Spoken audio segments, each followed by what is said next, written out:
Oh, hello guys, again welcome to Explore 254. We are back again with another interesting episode on the Nairobi Expressway road. We have gathered some facts around the number of lanes that will exist from various points, and also how much money people will be paying to use the Nairobi Expressway road depending on the various points of entry, as well as the size of vehicle that you will be driving in. So let's hit the road, guys, and benefit from this documentary and make sure that you learn as much as possible. So let's go. Getting stuck in one of the Nairobi's nightmares, traffic jam, is a reality that dwellers have to live with in Nairobi. However, they may get a reprieve as early as next year, but at a fee. The China Road and Bridge Corporation is working day and night to build the 62 billion the Nairobi Expressway road.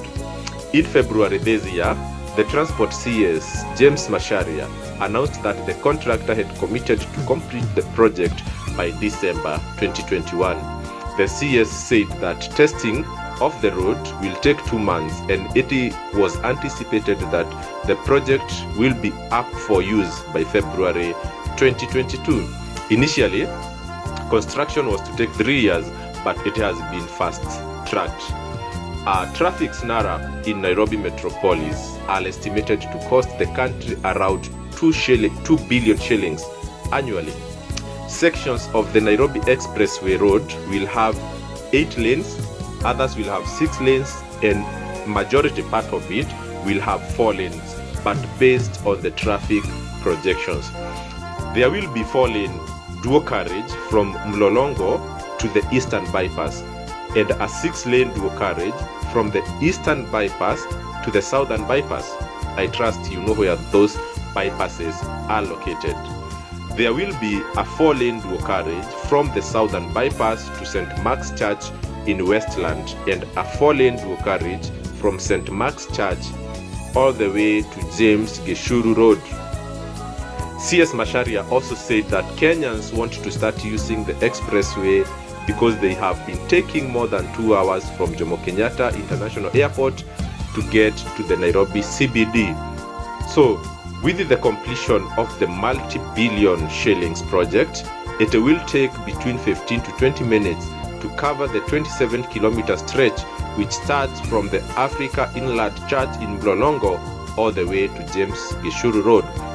But it will cost you something to enjoy that privilege. The project is under the build to operate contract, meaning that the China Road and Bridge Corporation will build and operate the expressway for 27 years to recoup or to get back the money they have spent to build up the project. So the China Road and Bridge Corporation is set to pocket 106 Kenya shillings billions, as profit for the 27 years they will be operating it. I can repeat that figure. The China Road and Bridge Corporation will pocket a profit of 106 billion Kenya shillings as a profit at the end of the 27 years of operation. After the 27 years, the China Road and Bridge Corporation will hand over the project to the government of Kenya. The CS of Transport also clarified that the expressway is the largest build to operate transfer project in East and Central Africa, which is something that Kenya prides on. He said the government could not raise such a huge amount of money to build the project, so the partnership with the China Road and Bridge Corporation was needed at that point. The Transport Ministry in December last year, that is 2020, published a notice in the Kenya Gazette designating the 62 billion expressway project as a toll road. A toll road simply means that it will not be a free road to use. It is not a road like any other where you jump in and jump out without parting with something. So what will be the charges of using the Nairobi Expressway? Many people are waiting for this answer, and guys, we have the answer here for you. So users will pay between 100 shillings and 1,500 shillings to use the road under various circumstances. So the estimated toll per kilometer of the 27-kilometer road is around Kenya shillings 11. Okay, the toll ranges from 6 shillings to 30 shillings per kilometer depending on the size of the vehicle. So the charges will depend on the type of vehicle and the entry and exit points. Motorists on light vehicles with 2 axles will pay 100 shillings to 300 shillings depending on the entry and the exit point. And remember, this is just along the 27-kilometer stretch from James Gichuru all the way to Mlolongo. So motorists driving on the expressway from AIC Mlolongo, the AIC church in Mlolongo, to the standard gauge railway in Syokimau or Eastern Bypass will pay 160 Kenya shillings.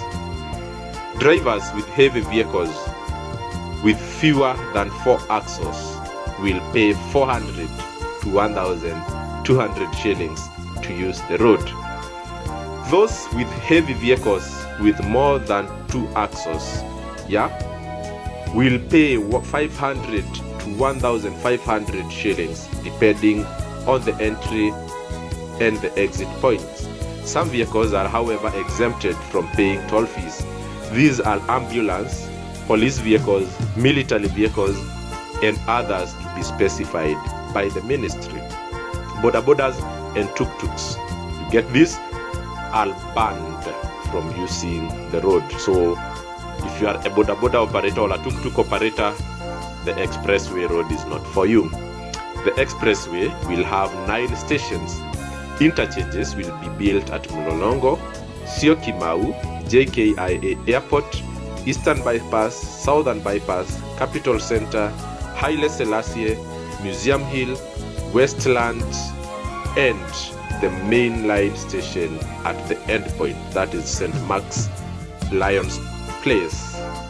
There will be a roundabout at the junction of Enterprise Road and Mombasa Road, and another junction at James Gichuru and Red Hill Link Road.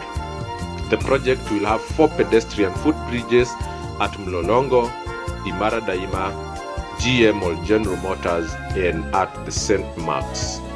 Alright guys, so I hope that information is